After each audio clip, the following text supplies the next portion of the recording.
And welcome back to the show where we're going to continue our look at horror with Lee at the moment. We're going to take a look at a brand new film that's out in cinemas called Tarot. Now, it is called Horoscope in America, but it is Tarot here in Australia for our Australian listeners. And this is the brand new movie from Spencer Cohen and Anna Hallberg. And it's a kind of a Gen X film that sees a group of young people, Haley, Grant, Paxton, Paige, Madeline, Lucas, and Elise, rent a mansion in the Catskills for Elise's birthday. But there's a little bit of tension because Haley, played by Harriet Slater, and Grant, played by Aidan Bradley, have just broken up, and that causes a bit of a downer on the weekend. So, as a way to try and lift the spirits, a few of them suggest that Haley, who can read tarot cards, uses a deck of tarot cards that they find in a locked-off room in the mansion to tell the futures of all of the people that are there at the birthday party, which kind of ends in a little bit of horrific circumstances. So, yeah, that's basically the storyline of this one. But Lee, what did you think of Tarot?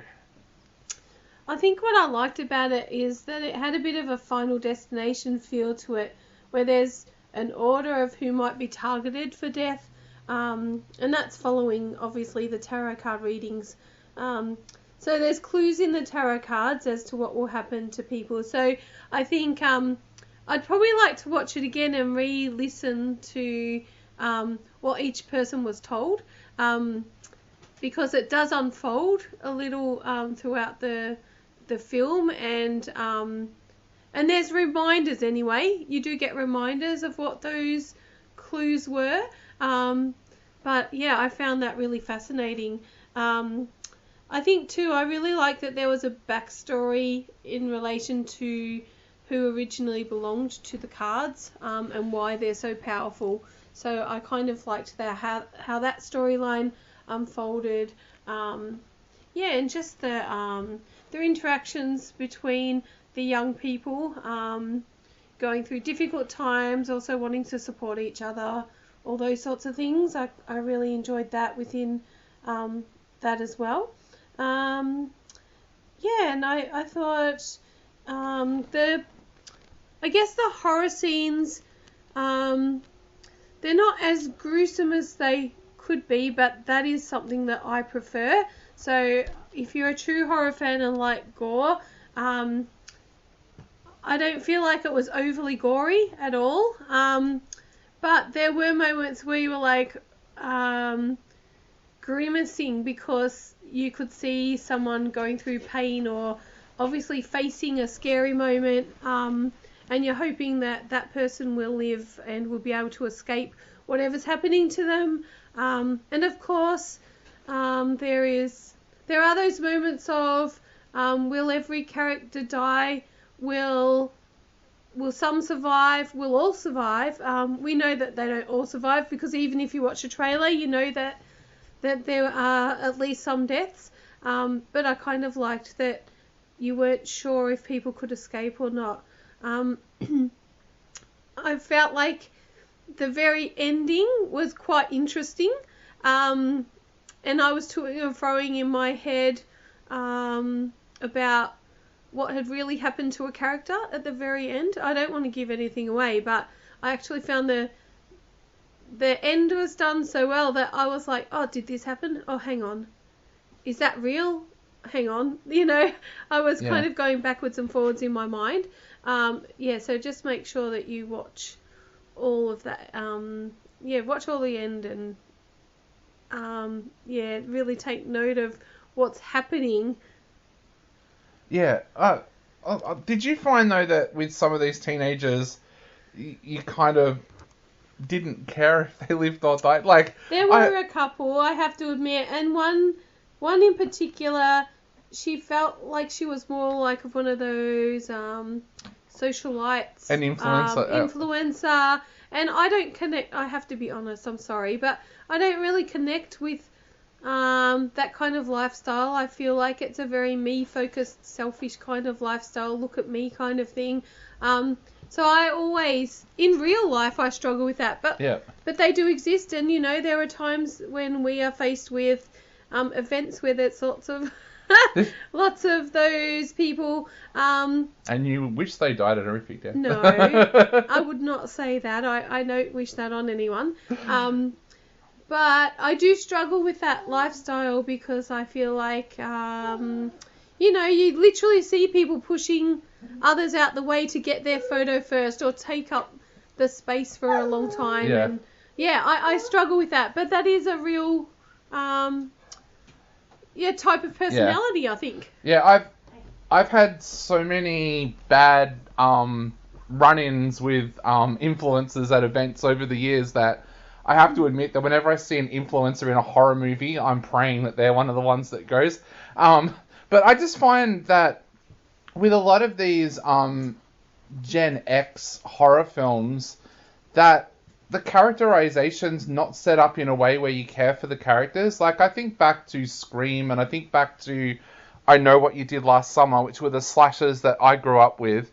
And you actually cared about the characters. Like, you didn't want to see anything bad happen to them. And I was actually talking to a friend about this the other day, and he said he feels that part of that reason is because in those days, known actors used to do these films. So if you think of I Know What You Did Last Summer, you had Ryan Philippe, Sarah Michelle Gellar, I'm trying to think who else was in that, Jennifer Love Hewitt, and this is really bad, but I've forgotten his name, but the guy who ended up marrying Sarah Michelle Gellar, Freddie Prinze Jr. And because they were known actors, you kind of felt for them from the start, whereas with a lot of the Gen X horrors that we see these days, they're made on such a low budget that they go and get actors that are either new or have only done bit parts in television shows and you don't really know them. So you don't have that connection to the character, and therefore you don't... And like, I found a lot of the characters in this annoying, to be honest. There was a couple where I was like, I really don't care if you live or die. Like, my main interest in this movie was on Grant and Haley. Like, would they make it through and get back together kind of thing. But also the backstory. I wanted to see that backstory as a prequel film like The Conjuring has done with a few of theirs. That might be able to happen later. Yeah, but I don't know. I just find with these Gen X horrors that I don't connect with them as much because of the fact that I don't care for the characters. Like, the only one I think in recent years where I've really connected with the characters was the Aussie one, Take My Hand, where I thought the kids were kind of more relatable and had a little bit of a backstory. I mean, most of the kids in this one, it's like what they used to parody in Scary Movie in that franchise, where they'd be like, you know nothing about this character, why should you care if they live or die? And I find that in this as well. Like, there's one character in this, the character of Paxton, I found him so annoying that, like, I was hoping he would get killed, because it's like, you go to see a horror movie like this for the deaths, and when there's a kid that's annoying, like, yeah. But look, it's passable. I do say that. I think it is very similar, and I've been racking my brain trying to think of the name of this movie, and I have not been able to think of it. But there was a horror movie out of Britain a few years ago. Well, I say a few years ago, probably more than a decade ago now, that had a very similar storyline where kids mucked around with a Ouija board, and then the different things that they conjured up came after them. They were college students. I thought this one was kind of similar to that, but this one did have its creative bits that I liked. I thought the deaths were kind of creative, but yeah, I just had that bit of an issue trying to connect with some of the characters in it, and therefore not caring what happened to them. But to finish off, Lee, what are you going to give this one out of 5 and why? I'm going to give it 3 out of 5 because I did think it was quite creative in parts. I think it really showed... if you're going to mess with the spiritual world, the consequences of that. And I think that is something people should think about before playing around with Ouija boards and things like that, or tarot cards or whatever. And I quite enjoyed that the actual movie. But as you said, I agree with you. I think that there were a couple of characters that I really wanted to see survive. But there were those that I didn't connect with at all. So, yeah.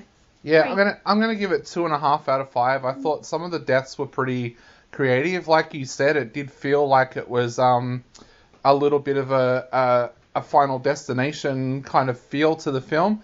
I liked how they were creative with that, but yeah, I just would have liked a little bit more of a connection with some of the kids that were in it so that I cared what happened to them. But I'm giving it 2.5 out of 5. You're giving it 3 out of 5. Yes.